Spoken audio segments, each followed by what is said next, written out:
Assalamualaikum warahmatullahi wabarakatuh. Waalaikumsalam warahmatullahi wabarakatuh. Sebelumnya, perkenalkan nama saya Anwar Sahada dari Sukatani. Alhamdulillah pada malam hari ini saya dan istri beserta anak-anak dapat hadir secara langsung live streaming di acara pengajian Tauhid pada malam hari ini. Saya ingin mewakili istri saya yang alhamdulillah sudah sejalan satu iman. Pertanyaan beliau ingin menanyakan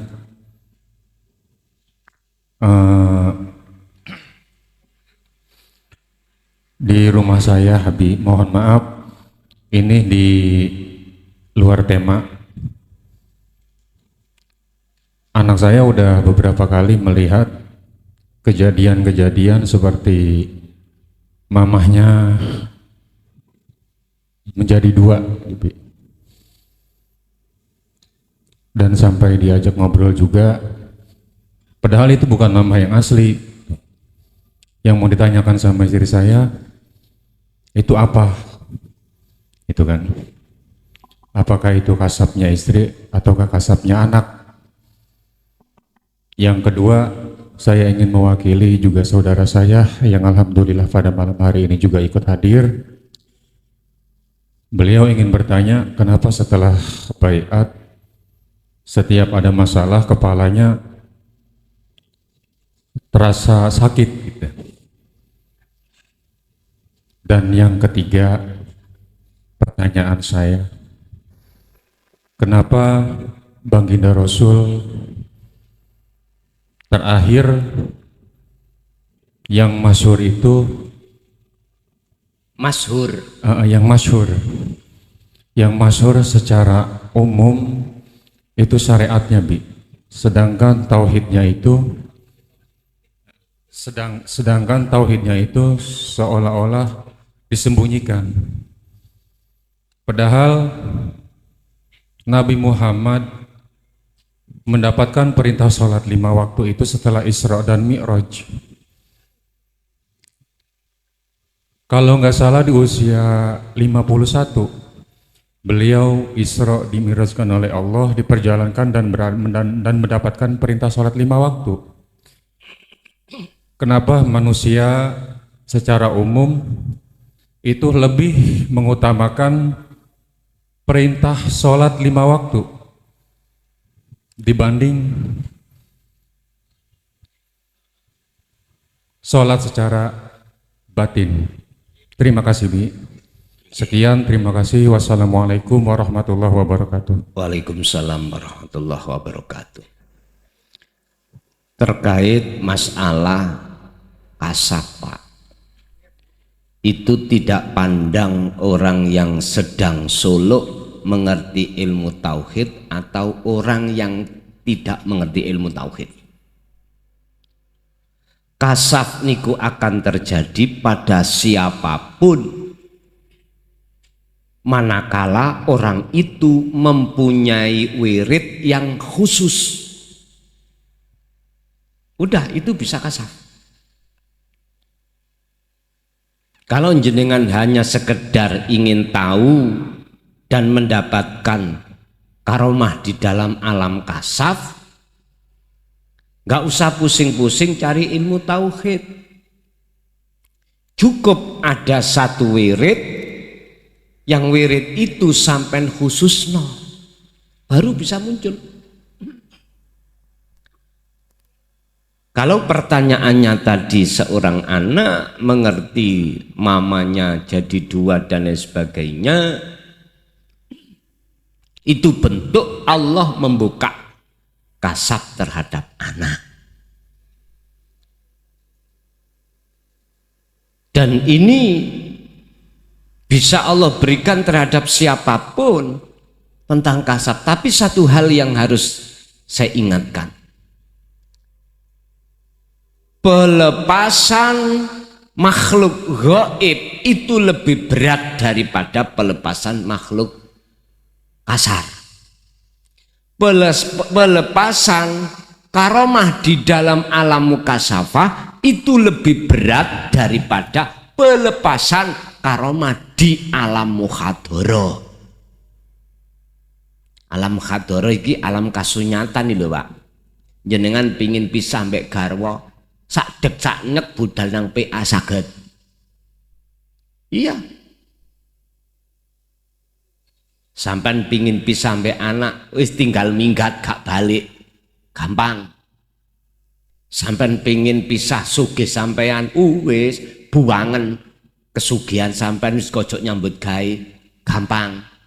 Tapi mohon maaf, pisah sampean dateng karomah, kemuliaan, keanugerahan Allah di alam mukasyafah berat Pak.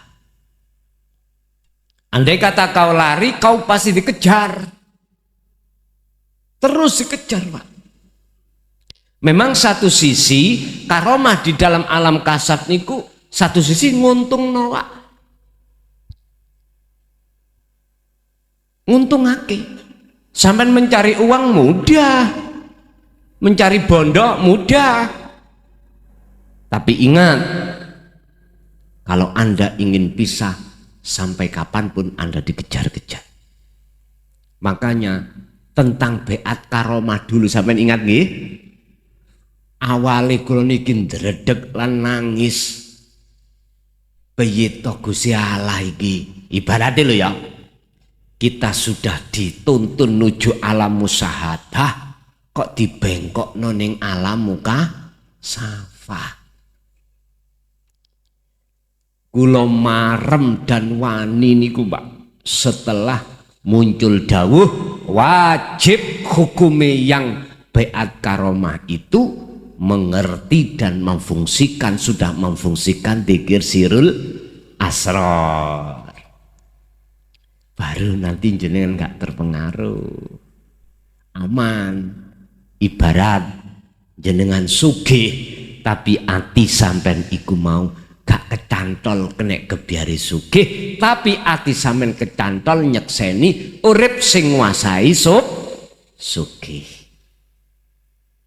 Takabur gak ono, riyak ya gak ono, hasud apa maneh. Wis mboten enten, wis lepas bersih sampean. Mboten napa-napa. Baru waktu kae lega kula. Pun itu terkait masalah kasar. Jadi tingkat bahayanya seperti itu, dan itu tidak akan bahaya tatkala ada penetralisir. Kados ikan yang laut nih kalau Pak, tiap saat dan waktu kan campur dengan air garam. Karena ada penetralisir dalam diri ikan, maka sifat asinnya makhluk air itu nggak akan mempengaruhi dagingnya si ikan. Sampeyan mancing nang laut lah, sampeyan unggahno iwake goreng olah, mboten asin. Mboten. Napa? Penetralisirnya hidup. Sebab ikane urip, ikane hidup itulah Pak, akhirnya tidak menjadi asin. Kita lihat ikan yang mati, tahu tempe. Sebelum kita goreng ibu-ibu diuyai asin dedek rasane nggih kaya ngoten. Berarti kuncine nek kepingin ati sampean iki gak terpengaruh kebiarin donya, dadi yo ati sing urip.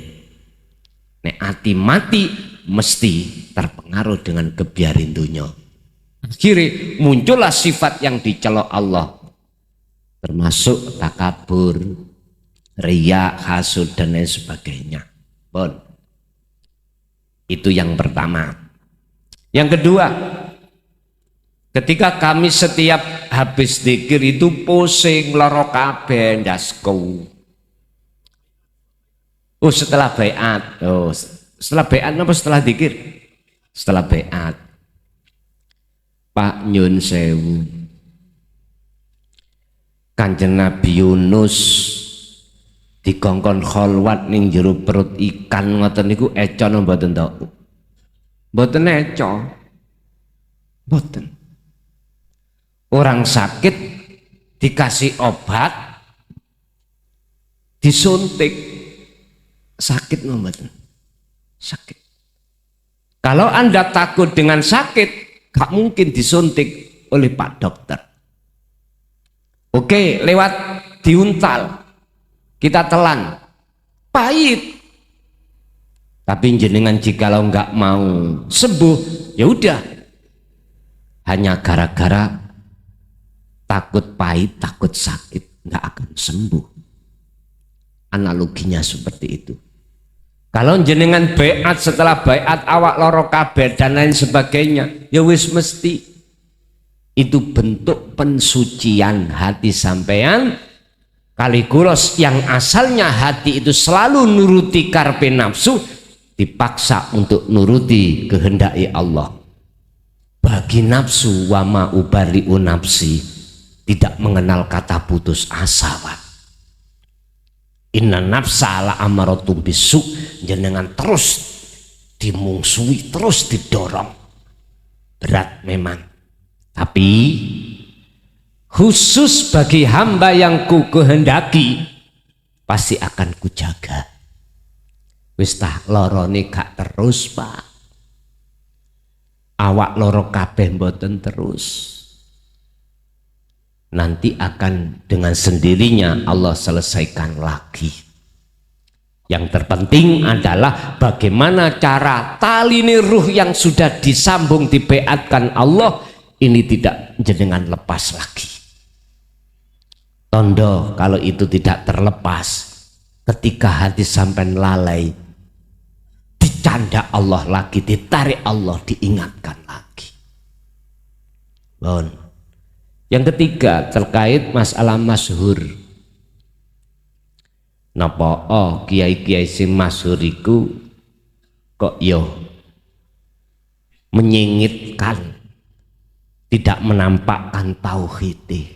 Ngapunten ingkang kathah nggih. Jenenge kulit iku ana njaba, jenenge isi ada di dalam. Sudah umum kalau yang ditawar-tawarkan itu kulitnya. Sudah umum. Sudah umum. Tapi kalau boleh saya kritisi, kalau yang ditawarkan kulit itu ada isinya, untung sampean. Tapi kalau yang ditawarkan kulit tanpa isi, niki lho Pak, sak rugi-rugine wong sing ana ngalam donya.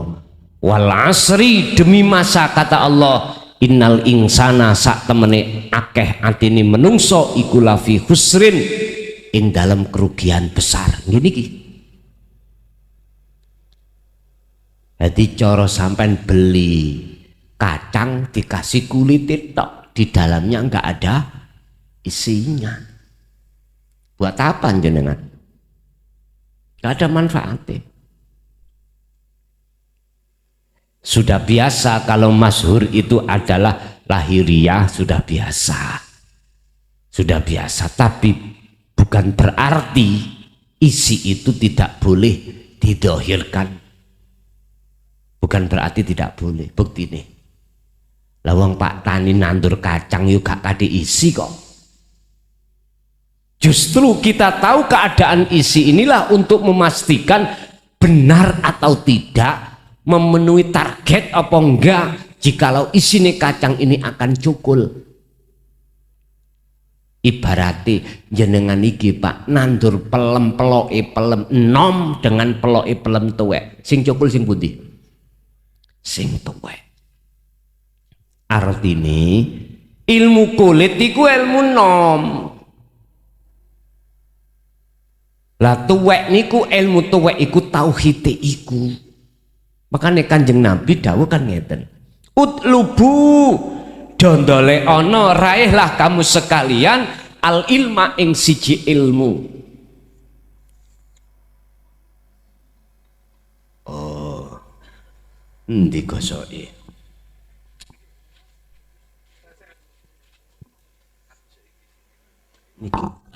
Niki lho Pak D, paling Pak D.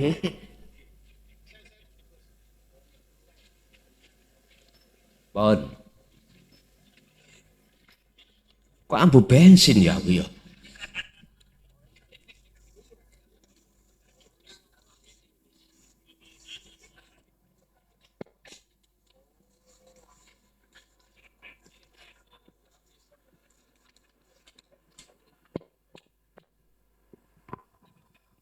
Utlubu dondole ana sira kabeh railah carilah al ilma ing satu ilmu. Iki mufrad. Mufrad iku tunggal. Maksudnya al ilma pun dising jelasno tentang ilmu tauhid. Enggak ada. Kalau al ulum misalnya ya hadis al ulum percaya kalau itu adalah ilmu selain tauhid. Nah ini al ilma. Artinya ilmu sing tunggal iku yaiku ilmu tauhid. Walaupun adanya ada di negeri Cina. Artinya apabila ilmu itu ada di hati orang, yang hati orang itu sampai lihat, wow tukang pemulung.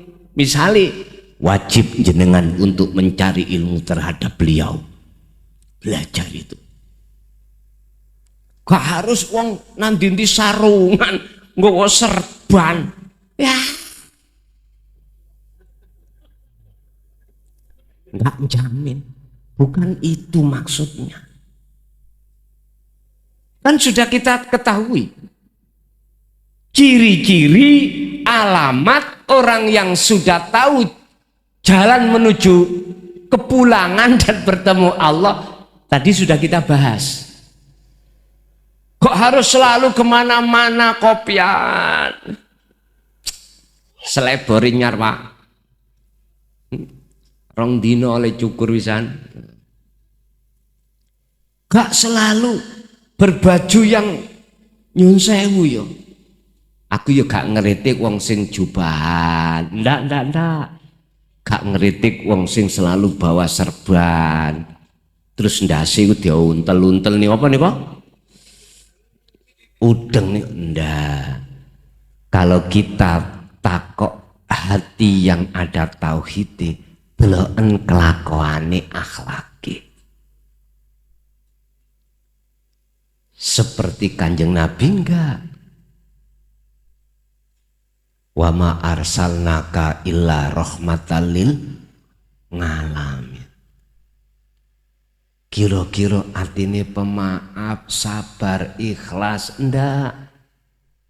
Apa ta senengane ngamuk-ngamuk? Nek gak nganut ajarane iku dilokno sesat misale. Nek gak nganut awake engko gak oleh syafaat. Nek gak hormat nang awake engko kualat. Kanjeng Nabi lo gak tahu ngono. Coba ayo dibuka rahasia surat Al-Ahzab 21. Laqad kana lakum fi Rasulillahi uswatun hasanah. Berubah apa uswatun hasanah beliau? Ternyata wa liman kana yarjullaha, terhadap hati seseorang yang sudah ada keinginan untuk mendekat dan bertemu Allah, otomatis nggak lepas dari ilmu tauhid. Wal yaumal akhirah, bertemu Allah ning alam akhirat, kuncinya wa dzakarallaha katsiron, perbanyak sejati ini dzikir itu kesadaran. Ngoten.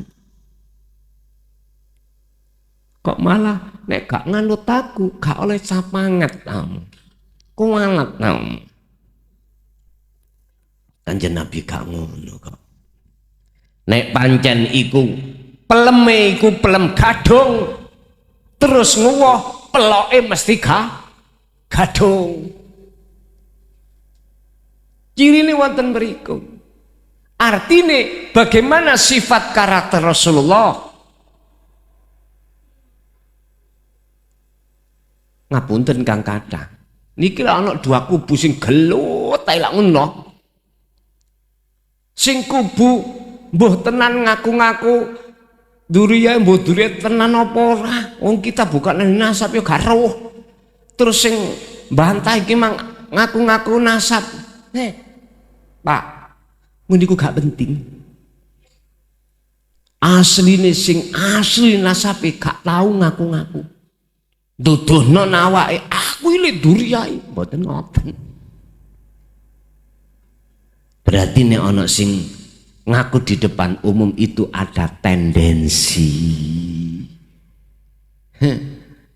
Ada tendensi ngelawan sing ngaku-ngaku ngelawan wis gelut ae to niki, gelut ngelawan.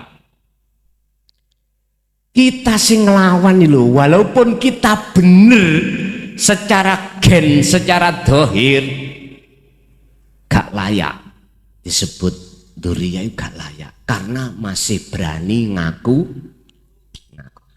Siapapun kita kalau berani ngaku-ngaku berarti jauh dari tauhid. Lah terus piye to? Lah apa awak dhewe ngurusi urusane wong liya, ayo ditata hatine dhewe. Berhubung aku dijauhi komentar, ya boleh komentar tentang masyhur mau. Salat yang ngono. Kewageran pik-pikan salat 5 waktu hafidu ala sholawah, tapi enggak disadari ada wawu ataf setelah kalimah itu, yaitu wassolatil wusta, salat rohaniyah. Wong Jawa ngarani salat daim. Piye to salate rohaniyah? Inni wajjahtu wajhiya. Nek wis lungguh ini wajjahtu wajhiya, jenengan iki ambek rokokan, ambek aktivitas apapun bisa dilakukan salate roh. Nek salate jasad ya mung 5 tok. Bahasa sekarang hafidu ala sholawah, as-sholawah itu jamak, maksudnya adalah al-maktubah yang diwajibkan pada duhur, asar, maghrib, isya, subuh 5. Wassolatil wusta mufrad ahad tunggal, yaitu sholatir ruh. Artinya kita dituntut oleh Allah terus njalakno sholat ruhaniyah. Wa ma khalaqtul jinna wal insa illa liya'budun, hanya untuk menyembah, diperintahkan untuk nyembah. Piye carane ngaji sampean dadi sesembah nang Allah, dahar sampean sesembah nang Allah, salat sampean sesembah nang Allah. Kuncinya bila mana ati bisa mengesahkan dateng Gusti Allah, baru niku ini wajhatu wajhiyah. Jadi jenengan jangan heran kalau sing digembar-gemborno iku salat 5 waktu saja karena kulit. Nomor 2, kebanyakan yang jero gak ngerti bagaimana carane salate roh iki. Yang ketiga, banyak orang yang sibuk bangun urusan jasmani, lalai dengan urusan rohani. Mekaten tasih wonten monggo. Bismillahirrahmanirrahim. Assalamualaikum warahmatullahi wabarakatuh. Mohon maaf Pak Kiai jika pertanyaan saya ini pertanyaan yang tidak berbobot ataupun murah dan tidak ada artinya. Mungkin sedikitnya ini bukan pertanyaan, mungkin ini saya curhat. Jamaah curhat. Begini Pak Kiai. Berawal dari kebiasaan saya itu STMJ. Nah itu dia, salah terus maksiat jalan. Berawal dari situ, dulu saya sering liatin video tidak sengaja melihat video Pak Kiai tentang masalah tobat yang dalam Al-Qur'annya saya kurang tahu surat apa yang kalimatnya wa anibu ila rabbikum, apalagi wa aslimu lahu min qabli ayyatiyakumul azab summa la tunsurun. Nah setelah itu saya terus mengikuti gitu. Nah pas begitu menginjak perkenalan zikir Sirul Asror, Nah, ketika saya dipertemukan dibawa oleh Pak Iwan ke Mojokerto pengajian di awal Ramadan, kata jenengan, masih ingat kata-katanya, jika kalian atau Anda siap gendeng untuk mengikuti pengajian, maka ayo ikut sini. Tapi kalau seandainya kalian tidak gendeng, monggo keluarlah, bahasanya gitu. Tempo hari saya sempat gendeng, pusing gitu. Kisir belum mengerti ataupun apa-apa. Setelah berjalan lahan-lahan, bertanya dengan Mas Budi, dengan Mas Habib, dengan yang rekan-rekan lainnya, alhamdulillah keserahan. Cuman pas begitu saya belajar untuk menjalankan Sirul Asror, karena awal saya itu STMJ, ketika belajar untuk Allah, malah kelihatan sekarang itu yang STMJ-nya itu yang maksiat jalannya. Kalau yang tadi itu setelah berzikir ataupun setelah di beat pusing, malah saya itu ketika belajar untuk zikirnya itu malah pusingnya itu Allah itu memperlihatkan semua apa yang MJ-nya itu kepada saya, begitu, sehingga kadang saya minder, saya diem gitu. Nah, kadang saya pengen menghilangkan semua yang kelihatan itu. Nah itu saya minta usulan, saran dari PKI apa yang harus saya lakukan sama saya gitu. Mohon maaf jika sekali lagi pertanyaan saya itu pertanyaan yang tidak berbobot. Demikian dari saya. Wassalamualaikum warahmatullahi wabarakatuh. Waalaikumsalam warahmatullahi wabarakatuh. Syarat jenengan bisa keluar dari hal yang jenengan curhatkan itu, pertama, seringlah jenengan menempatkan sifat asli jenengan sebagai hamba. Apa itu? Raiso opo. Pertama. Yang kedua, tanamkanlah di dalam hati panjenengan satu keyakinan yang kuat yang disebut ihsan, bahwasanya segala apa yang muncul dan timbul pada seluruh manusia atau makhluk termasuk diri kita, kuatkan iman itu hanya Allah yang melakukan.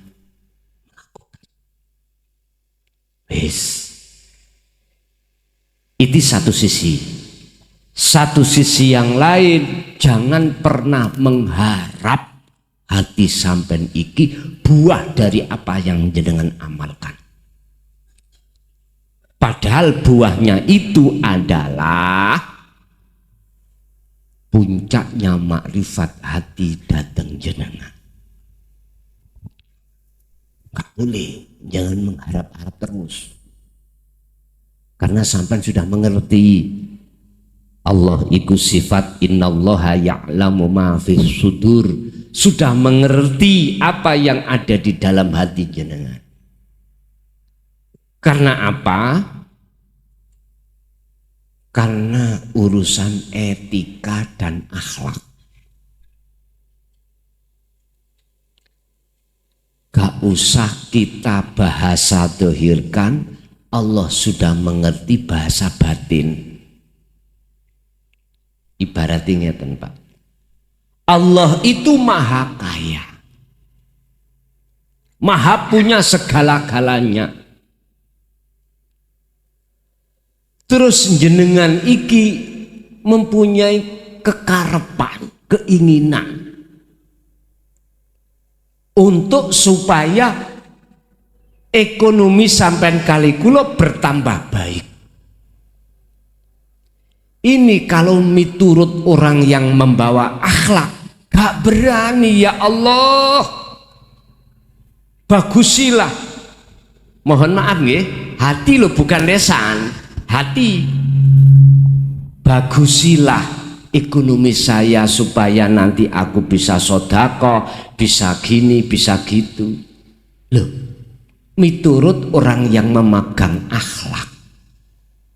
Hati seperti itu gak berani, tapi ketidakberaninya dia mengatakan itu alias dia berakhlak, justru lakone luwe gede.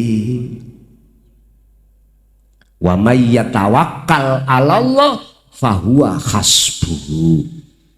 At-Tolak ayat 3. Barang siapa yang sudah menyerahkan urusannya kepada Allah, Allah akan selesaikan. Hasbu itu mencukupi. Di sini masih pakai sumur keduan itu, Pak? Enggak ya? Mungkin zaman kecil kita dulu orang tua kita kalau mencari mata air sumber, berhubung belum ada bor, itu macul, Pak, dikedui kali linggis, entah itu 5 meter 10 meter. Setelah mendapatkan sumber air mata air itu, orang dulu itu buat apa? Tidak hanya buat mandi, cuci-cuci piring, baju, enggak, buat air dulu. Kalau sekarang sudah tercemar, Pak, ya nggak mungkin bisa, banyak bakteri. Zaman kecil saya itu, Pak, minum itu air di sungai itu aman, watuk yoga di sungai loh. Sungai kecil-kecil yang jernih itu langsung seperti anjing. Dulu zaman kecil saya aman itu. Coba kalau saiki bakteri tok. Loh, artinya apa? Gini, air sumur itu jikalau kau biarkan tidak kau ambil-ambil, maka amonia yang terjadi. Banger istilah bahasanya yang Jawa Timur. Rusuh, ambune gak enak. Tapi jikalau kau keluarkan terus, maka akan semakin bagus air itu yang datang. Artinya apa? Mohon maaf, orang itu kalau sudah tahu Allah maha kaya loh ya, dan dia itu sudah sampai pada Tuhannya, untuk menanamkan modal jariah atau menanamkan modal sodakoh atau dermawan terhadap orang lain itu nggak eman. Karena apa? Hadis kan wis ngomong, ketika kau mengeluarkan 1 akan kuganti 10.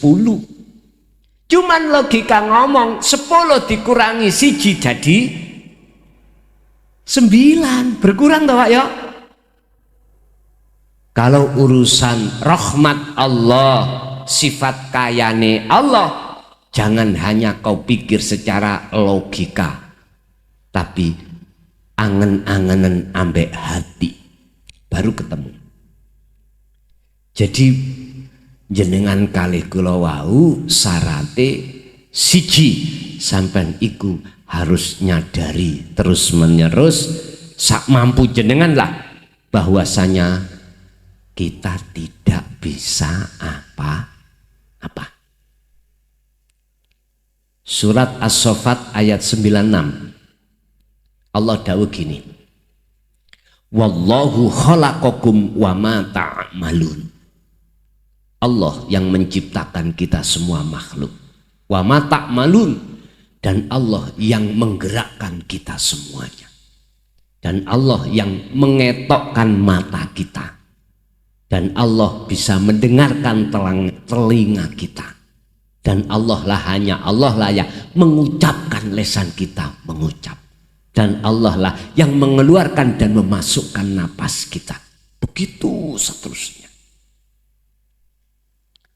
Kalau kesadaran menetapkan semua itu Allahnya, maka satu sisi serahkan buah dari amal samban wau datang Allah. Itu lebih baik.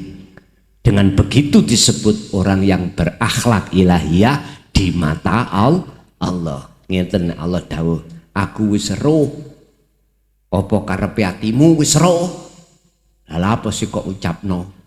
Padha mek ngeten. Sampeyan ke perapatan, Pak. Kalau di perapatan di Jawa Timur biasa ada orang nggo cempolong atau ecek-ecek, Apa itu ya? Ngamen, habis itu mesti mandu. Sampai lihat di dashboard sampean atusan, eketan, 20-an, 10-an, 5.000-an, ewonan, trik, sampai cukup sing di. Mungkinkah kita ambil yang 100? Gak mungkin, nggih? Gak mungkin. Terus ada di perapatan orang itu diem, yo gak minta, gak menyanyi, gak diem. Aku yakin hati sampean lebih apa ya? Tersentuh orang yang seperti itu. Gak mungkin sampean ambil sing cerik, gak mungkin. Allah pun juga begitu. Nek hamba nih gak ngecemes. Tahu ngecemes? Menengai. Allah sudah tahu sendiri. Berarti hambanya membawa akhlak ilahiyah. Tapi hamba yang seperti ini kalau tidak bertauhid siapapun kita nggak bisa, Pak. Karena kita punya dasar. Ud'uni astajib. Dungo, itu kan kata perintah. Dungo. Cuman gak diresapi ayat ini ada ya mutakalim. Artinya sebelum jawab astajib, iki jawaban janji Allah. Di situ ada ya mutakalim, artinya wajib wong dungo iku makrifat dulu nang Allah. Menemui Allah dulu, gak langsung ngantem pelemi kondo dhisik. Nek kondo berarti harus ketemu. Berhubung ilmu tauhid tidak diajarkan, bagaimana bisa pulang kembali dan bertemu Allah? Mboten saged. Tauhid didelikno pisan. Pak nyuwun sewu. Asline ngoten, asline lho ya. Kalau boleh jujur saya katakan, banyak di antara kita yang tabu dengan ilmu tauhid. Sehingga sing didukno nang umat iki ilmu kulit tok. Sebab orang yang sudah tahu paham tentang tauhid dan sadar, mesti dia akan bisa mengkalkulasi mana yang paling penting dan mana yang pentingnya rendah. Pasti akan tahu. Kados jenengan wau sebelum kelebon tauhid salate tawakul. Ngapunten, iki proses. Ninggalno ngene geweton wis gak dosa lah ngoten nggih. Iki pelakune iya. Loh, iku proses jenengan. Karena jenengan tahu mana yang lebih penting. Apakah sholat ruh, apakah sholat jasmani.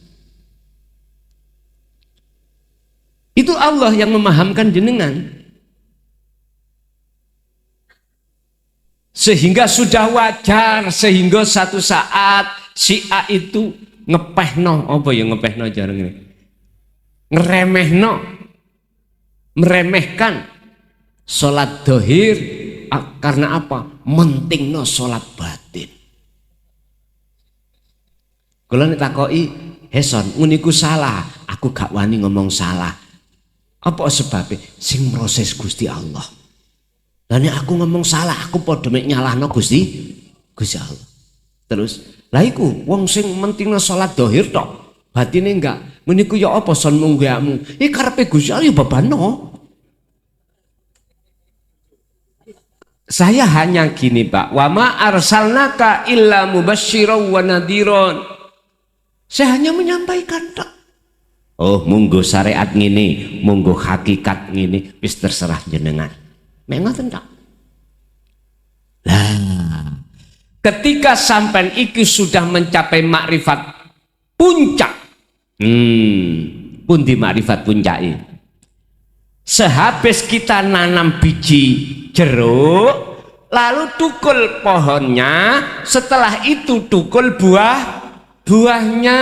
Pertanyaan saya, buah jeruk itu dikasih kulit baru napa mboten sama Allah? Artine pun jenengan gak usah khawatir.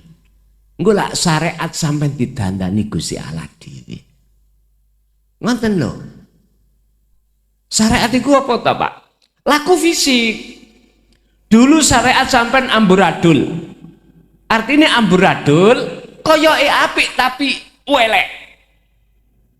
Koyoke apik iku ya apa? Secara fisik temenan, tapi secara rohaniah ati sampean iki syariate tidak bernuansa hakikat. Ini yang kusebut syariat ing munggu Gusti Allah sing gak apik.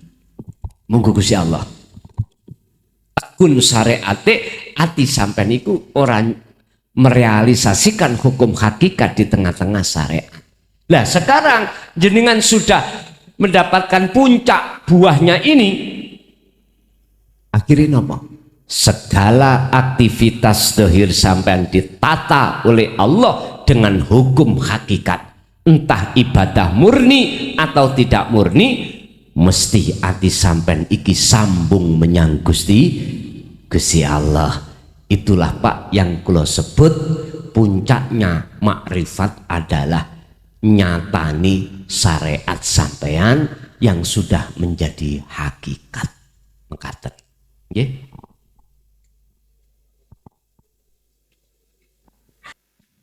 Bismillahirrahmanirrahim. Assalamualaikum warahmatullahi wabarakatuh. Terima kasih atas kesempatan yang diberikan pada saya. Saya ingin bertanya 3 aja. Yang pertama adalah saya ingin tahu pengertian tentang kesadaran. Karena saya selama ini masih bingung yang dimaksud dengan kesadaran itu ya. Sadar itu kan saya tahu itu ya tidak tidur atau tidak pingsan gitu ya.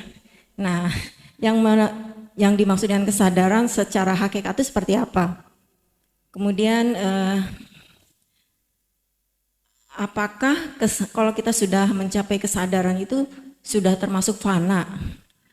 Kemudian bagaimana membangun kesadaran itu sendiri? Yang terakhir adalah bolehkah kita bertajali kalau kita belum fana? Demikian dari saya, terima kasih. Wassalamualaikum warahmatullahi wabarakatuh.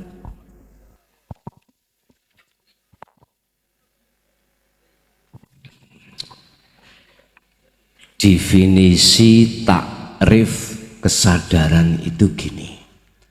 Ati sampean iki meyakini semua apa yang terjadi iku sumbernya, masdarnya dari Allah.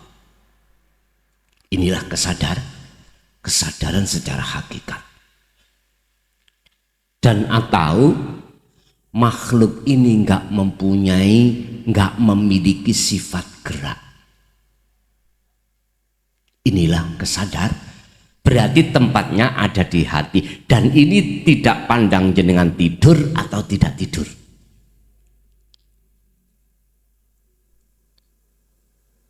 Lah, apakah kesadaran itu bisa mencapai fana? Memang itu jalannya kesadaran juga lewat fana. Sebelum fana itu dalam hati kita belum dikatakan terang nyata wujudnya Allah. Hati itu disebut hati yang gelap. Walladzina kafaru awliya'uhumut tauhid yukhrijunahum minan nuri ilal dhulumat. Sebab ning jero dodo iki tidak sadar kalau semua itu dari Allah. Justru hatinya merasa dari makhluk. Justru ini akan menjadikan gelapnya hati. Nah, ketika saat dzikir sudah jenengan kagem, jenengan amalkan, barulah membersihkan atas kondisi yang seperti ini, maka muncullah fana, kehilangan keakuan diri, akhirnya disebut kesadaran diri. Yang nomor 3, bagaimana cara membangun kesadaran? Ilmu, amal, istiqomah. ilmu sing dimaksud untuk mengesahkan Tuhan, amal yang dimaksud praktek dengan meniadakan diri dari semua pengakuan, lalu menetapkan keakuan diri semua dari Tuhan dengan terus-menerus. Inilah cara untuk membangun. Bahasane wadhkur isma rabbika bukrata wa asila. Muhammad, baik siang maupun malam, gunakan hatimu selalu ingat kepada Tuhan, kepada Allah. Berarti berzikir itulah kesadaran. Apakah boleh bertajali sebelum kesadaran? Mboten saged. Munculnya tajali itu setelah kesadaran. Tajali itu apa? Munculnya keakuan dalam hati sampai ini keakuannya Allah, itu tajali. Nah itu akan muncul dengan sendirinya setelah hilangnya keakuan makhluk. Jadi Bu, itu tadi tajali akan muncul dengan sendirinya setelah kesadaran tercipta di dalam hati. Bapak Ibu hadirin jamaah rahimakumullah, itu apa yang pada malam hari ini kita terima dari Allah tentang ilmu. Mudah-mudahan estu jadi ilmu ingkang manfaat. Monggo kalau serahaken dateng Pak Panitia, kalau aturi.